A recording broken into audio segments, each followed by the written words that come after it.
जय जगन्नाथ पिला माने welcome to our YouTube channel education talk. आज आम प्रथम श्रेणी गणित खेलर पांचटी पाठ आम गणितर कर आज षष्ठ नंबर पाठ आलोचना करवा। प्रश्नोत्तर षष्ठ नंबर पाठर ना हूँ पनीपरिया बगीचा। देख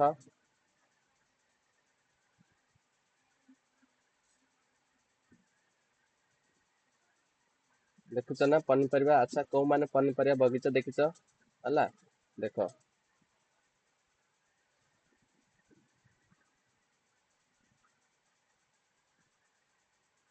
देख ये देला एक नंबर देला रविर झुड़ी रे आ बबुर झुड़ी आ दुई जन झुड़ी मिश्री टमाटो।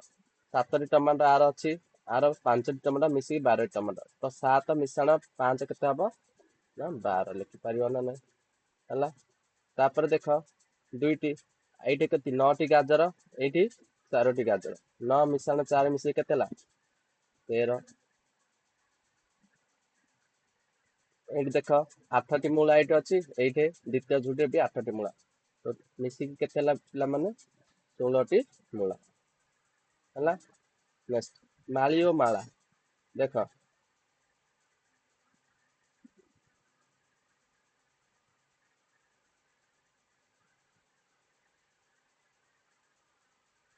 ये देखा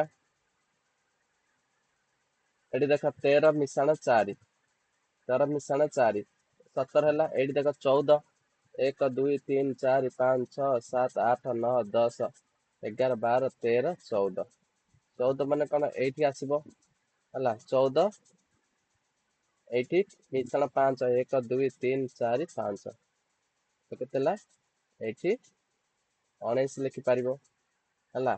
6 मिश्रण 8 1 2 3 4 5 6 ये 6 लिखिपर है।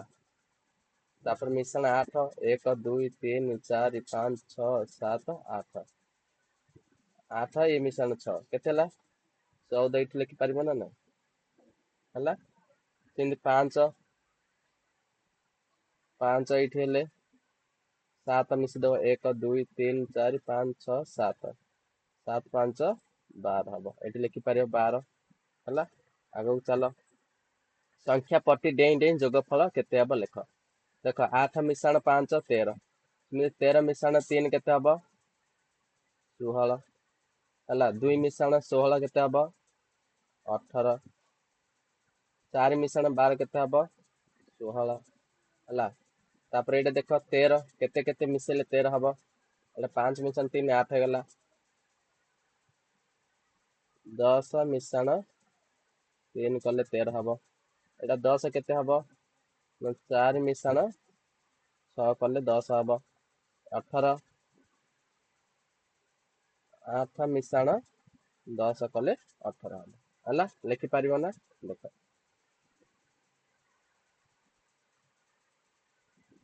ये देख अमन पाखे 8टी लडू थिला और रंजित आउ 6टी लडू आनला तेबे दुई जन लडू मिसी केते 8टी ये 6टी केते 14टी है।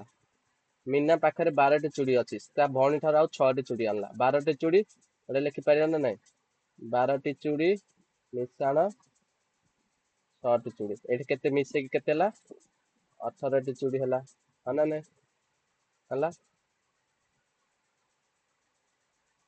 देख बणभोजी तुम पसंद क्यों जिन आने चाहो तुम सांग सहित आलोचना कर। तुम बणभोजी को नहीं जिन गुड़िक चित्र अंकन कर से कौन खाई हम से संख्या लेख। ये देख ये बणभोज मुझे कौन कौन चित्र ने तुमको देखे दूसरी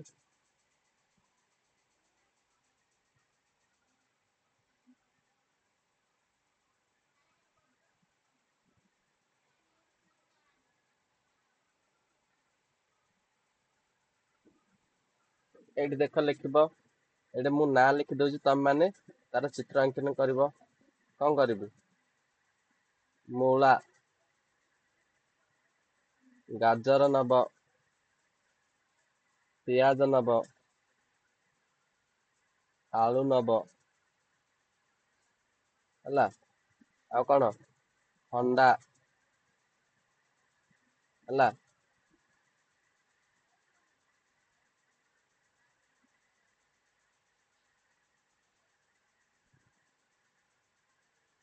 ତେଲୁଣି ଆଉ କଣ ନବ? ଟମାଟୋ ନବ ହେଲା।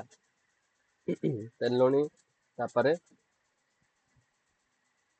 ପ୍ଲେଟ ନବ ତାପରେ କଣ ନବ? ଲଙ୍କା ଲଙ୍କା ଏସବୁ ନବ ନା ନାଇଁ? ତ ଏ ଭିତରୁ କେଉଁଟା ଖାଇହବ? ଏକ ମୂଳା ଖାଇହବ, ଗାଜର ଖାଇହବ, ପିଆଜ ଖାଇବ, ଆଳୁ ଖାଇହବ, ଟମାଟୋ ଖାଇହବ ନା ନାଇଁ?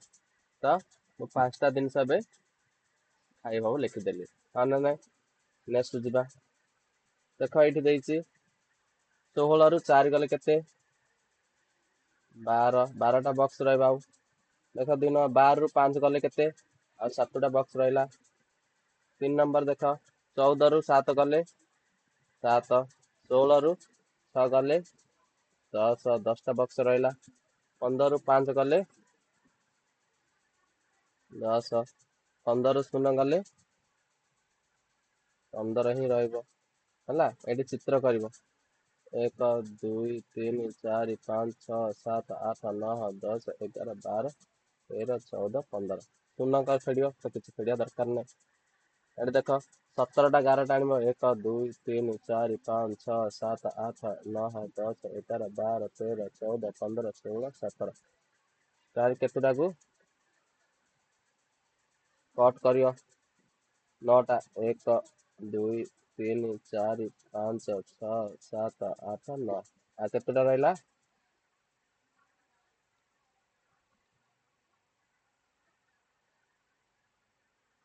8ଟା ରହିଲା। 8 ଲେଖିପାରିବ ହଁ ନା ନାଇଁ?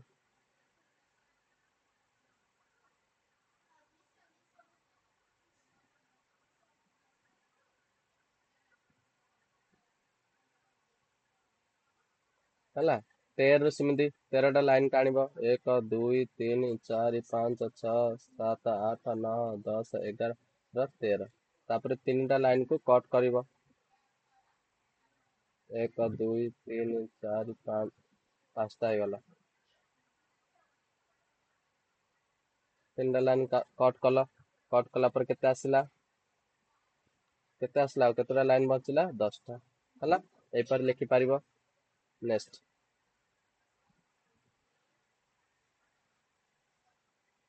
ଦେଖ 8 + 7 15। 9 + 9 କେତେ ହବ? 18। 18ରୁ ଟାଣିବ। ସେମିତି ଏଇଠି କେତେ ଦେଖ 18 ରୁ 0 ଗଲେ 18 ଏଇଠି ଟାଣିବ। 10 + 2 କେତେ? 12। 12 ଉପରେ ଅଛି 12 ଟାଣିବ। ତାପରେ ଦେଖ 15 ରୁ 3 ଗଲେ ବି 12 ହେଲା। 16 + 1 କେତେ? 17। ତାପରେ 18 ରୁ 1 ଗଲେ ବି 17। 11 + 3 କେତେ ପିଲାମାନେ? 11 ମିଶାଣ 3 କେତେ ହବ? 14। ତାପରେ 16 ରୁ 2 ଗଲେ ବି 14। ଏଇପରି ତମେ ମାନେ ଯୋଡି ପାରିବ। ନେକ୍ସଟ ଦୀପିକା ପାଖରେ 9ଟି ଦୀପ ଥିଲା। ସେ 5ଟି ଦୀପ ବିକିଦେଲା। ତାପରେ ସେ ଆଉ ଅଧିକ 7ଟି ଦୀପ ତିଆରି କଲା। ତେବେ ତା ପାଖରେ କେତୋଟି ଦୀପ ରହିଲା? 9ଟି ଦୀପ ଥିଲା, 5ଟି ବିକିଦେଲା ପରେ କଣ ଫେଡାନ? ତା ପାଖରେ କେତେ ରହିଲା? 9 ରୁ 5 ଗଲେ 4ଟି ଦୀପ ରହିଲା ହେଲା। ତାପରେ ସିଏ ଆଉ 7ଟି ଦୀପ ତିଆରି କଲା। 7ଟି ଦୀପ ତିଆରି କଲା ମାନେ କଣ? ମିଶିଲା। 7ଟି ଦୀପ ତିଆରି କଲା, ମିଶିଲେ କେତେ ହେଲା ପିଲାମାନେ? 11। ତ ବର୍ତ୍ତମାନ ତା ପାଖରେ କେତୋଟି ଦୀପ ହେଲା? ନା 11ଟି ହେଲା।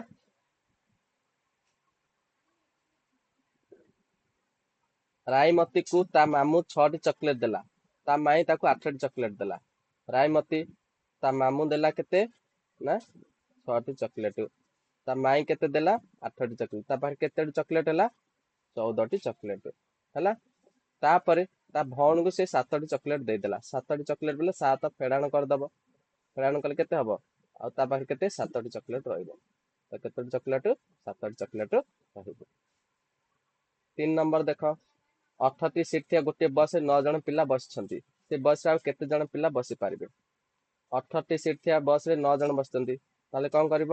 18 ବିୟୋଗ 9 କେତେ ଆସିବ ନା 9। ତ ଆନ୍ସର କେତେ ହବ ପିଲାମାନେ 9। ରୀତା ପାଖରେ 14ଟି ଲଡୁ ଥିଲା। ସେ କିଛି ଲଡୁ ତା ସାଙ୍ଗମାନଙ୍କ ମଧ୍ୟରେ ବାଣ୍ଟି ଦେଲା। ସେ ଦେଖିଲା ଯେ ତା ପାଖରେ 5ଟି ଲଡୁ ଅଛି। ତାହେଲେ 14 ଫେଡାଣ 5। ତାହେଲେ କେତେଟି ଲଡୁ ତା ପାଖରେ ବାଣ୍ଟି ଦେଲା ସାଙ୍ଗମାନଙ୍କୁ 9ଟି ଲଡୁ ବାଣ୍ଟି। ରମେଶ ପାଖରେ 12ଟି କଦଳୀ ଥିଲା। ସେ ସେଥିରୁ କିଛି ଖାଇଦେଲା। ତାପରେ ଦେଖିଲା ଯେ ତା ପାଖରେ 5ଟି କଦଳୀ ଅଛି। 12ଟି କଦଳୀ ଥିଲା, ଦେଖିଲା 5ଟି କଦଳୀ ଅଛି। କେତେଟା ଖାଇଥିଲା ନା 7ଟା କଦଳୀ ସେ ଖାଇଦେଲା। ହେଲା, ଏହିପରି ଭାବେ ଲେଖିପାରିବେ ପିଲାମାନେ। ଆଜି ପାଇଁ ଏତିକି ପିଲାମାନେ, ରହିଲି, ଧନ୍ୟବାଦ। ଆଗାମୀ ଭିଡ଼ିଓରେ ଆମେ ଦେଖିବା। ଚ୍ୟାନେଲକୁ ଯେଉଁମାନେ ସବସ୍କ୍ରାଇବ୍ କରିନ ସବସ୍କ୍ରାଇବ୍ କରିଦିଅ ଆଉ ବେଲ୍ ଆଇକନକୁ ଦବିଦିଅ, ତାକି ଯେକୌଣସି ଭିଡ଼ିଓ ଆପଣଙ୍କର ଅପଲୋଡ଼ ହବ ଆପଣଙ୍କ ନିକଟରେ ପହଞ୍ଚି ପାରିବ।